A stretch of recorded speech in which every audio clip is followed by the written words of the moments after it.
Right, guys, so at the point of recording this video,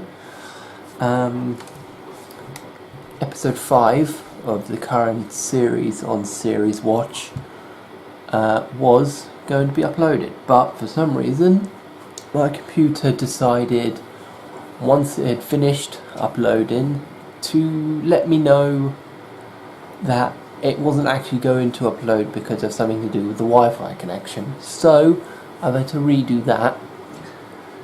I know some of you are probably thinking, oh, it doesn't matter, it's only a video, you can just re-upload it. Yeah, I started uploading it at around 2:30 in the afternoon. It is now currently 9:10 in the evening. It's only just finished. So, yeah. Now tell me that I can just simply re-upload it. I'm going to anyway. This video's got a bloody advert in it. And the advert's not going to turn up. Right, we're just going to have to... We're just going to work around editing it out. Anyway, tonight's top 10 is top 10 best video games of 2018, since 2018 is now officially gone past us. Let's relive the games that came out in the year of 18. Do you listen to Knights of the Black Death? I really like that music. It's full of energy. These are the games that had us glued to our screens for the past 12 months. Welcome to WatchMojo.com, and today we'll be counting down our picks for the top 10 best video games of 2018.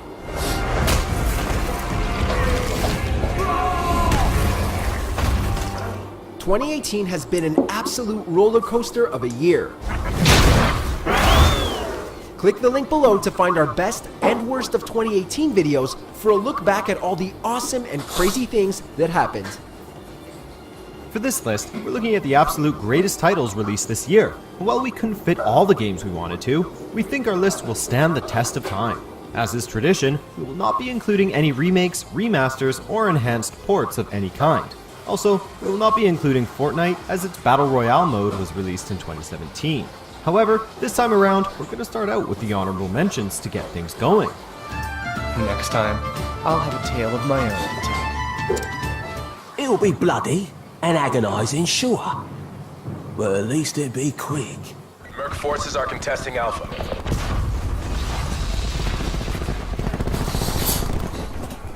Let's see how And many with of that these out games of the I've way, actually heard here or we go. played. Number 10, Far Cry 5. Everything could be overcome. Heard of it, if but not embraced. An idea. The latest entry in this long-running Ubisoft franchise wasn't just a really fun experience, it changed up its open-world format for the better. There's enough optional quests and tasks, high-powered weapons, vehicles, and enemies in the fictional Hope County, Montana to keep gamers returning long after the story missions are done, and then some. While critics seemed divided over the story, claiming that the main antagonist was a bit flat and dull, the real charm to the Far Cry series has always been about liberating outposts, messing with the local wildlife, and blowing shit up. Check, check, and check. Man, we love Far Cry.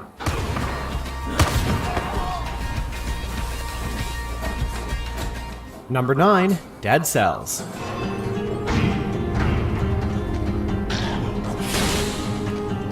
This game's mixture of a roguelike dungeon crawler and Metroidvania action-adventure made a lot of gamers take notice during its time in early access, which helped make its release very successful. For fans of the Dark Souls series and those looking for a challenge, this is a 2D actioner that just cannot be missed. As a literal collection of Dead Cells, gamers explore procedurally generated levels, fighting the undead within, while collecting cells that are used as an in-game currency to level up one's character, similar to the Souls games. And, yep, you guessed it. Upon dying, you lose your cells and have to start over again. Sounds like a frustratingly great time.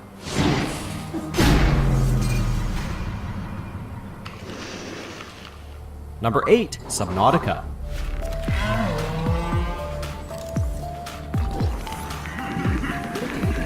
This is an open-world adventure unlike many found in the overcrowded genre nowadays, with a focus on survival, managing resources, and of course, exploring a vast alien ocean.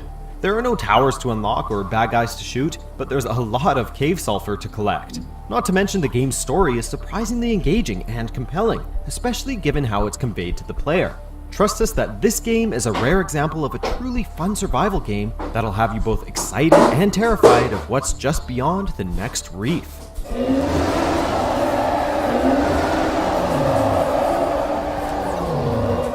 Number 7, Assassin's Creed Odyssey. Let us meet our fate, shall we? With the reboot of the Assassin's Creed series last year in Origins, the franchise took a leap forward in terms of gameplay and visual upgrades that fans of the series wanted for some time. Odyssey moves even more toward role-playing than its predecessor, and does it in a way that feels crucially important to the story and environments. Sure, some upgrades come by way of grinding, but the feeling we had building our versions of Alexios or Cassandra, and how that empowered us to move about this huge open world, was a unique highlight in 2018.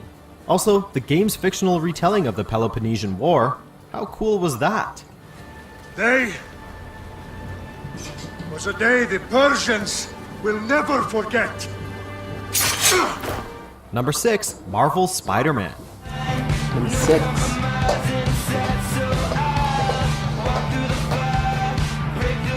At long last, we have the definitive Spider-Man game that fans have wanted since the days of Spider-Man 2. Swinging through the streets of New York City as Spidey has never felt better, and playing as Peter Parker was also surprisingly satisfying due to his relatable story, and addition of puzzles that greatly switches up the pace.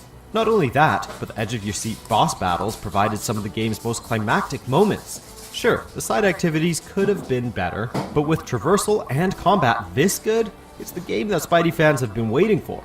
Now, get out there and save the city! So, should we kiss now? Yeah, maybe later. Number 5, Monster Hunter World. To the A-list! There we go. There's the advert.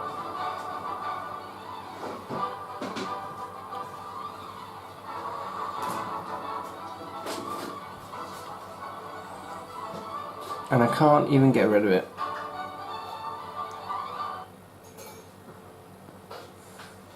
Hang on. Oh, for God's sake. There we go. And the commission! Capcom's long-running monster hunting series finally came to current-gen platforms, and it was everything that its fans wanted. A deep, satisfying loop of chasing down grisly beasts, looting their corpses, upgrading gear and weapons, and then tracking down even nastier beasts. Rinse and repeat. No longer divided into regions or zones, this Monster Hunter is a fully open world that feels truly alive with all types of monsters within. But, as longtime fans know, success in this world still comes with a bit of a learning curve. The difficulty of jumping into the game for the first time has been scaled down for newcomers this time around, however. Even so, expect a challenge.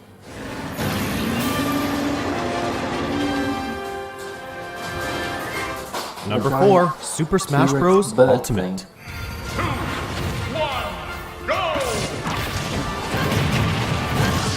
The newest version of Nintendo's hit crossover fighter is not only a celebration of all things Smash, but as a celebration of gaming as a whole.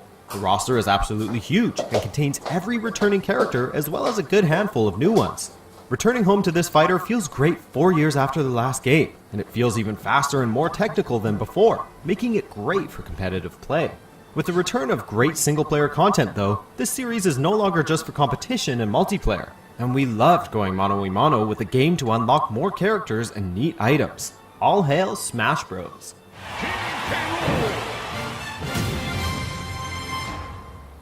Number 3, Celeste. A lot of 2D side games. Who says graphics are everything?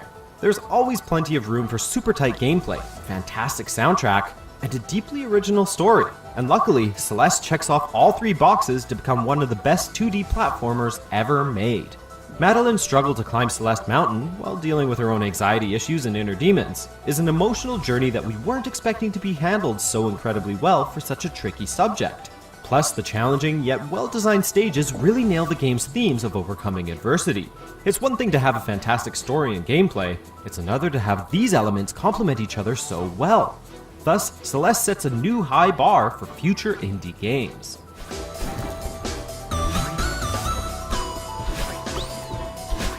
Number 2, God of War. Might.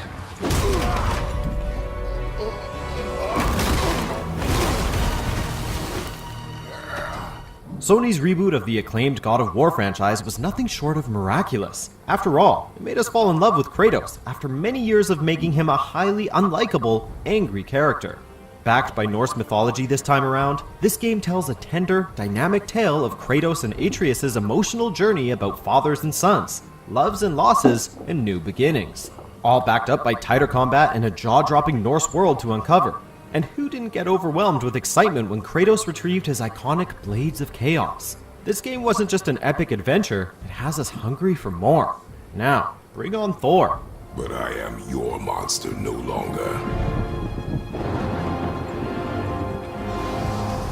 Number 1, Red Dead Redemption 2. Why ain't you never married?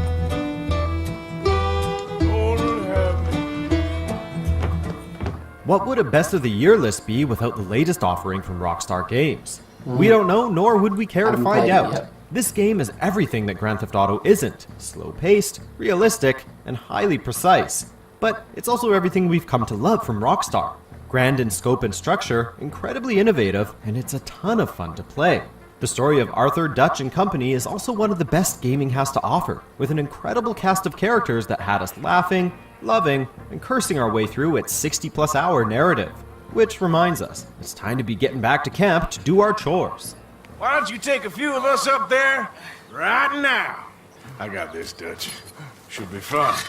All right, you. Come on. Let's go. Do you agree with our picks? Check out these other great clips from Watch Mojo and be sure to subscribe and ring the bell to be notified about our latest videos. There we go. 2018 of gaming. Like I said, there's quite a few, pretty much all of them on there. If not all of them, I haven't actually played. Some of them I've heard of, like Red Dead, God of War. But the main 2D side ones I haven't really heard of.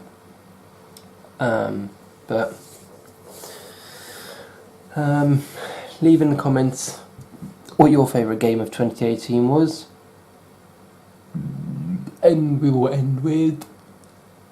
Leave your thoughts in the comment section below. Let me know what you all thought and if you enjoyed watching that. And if you enjoyed my reaction, then please leave a like and subscribe. And I will see you next time.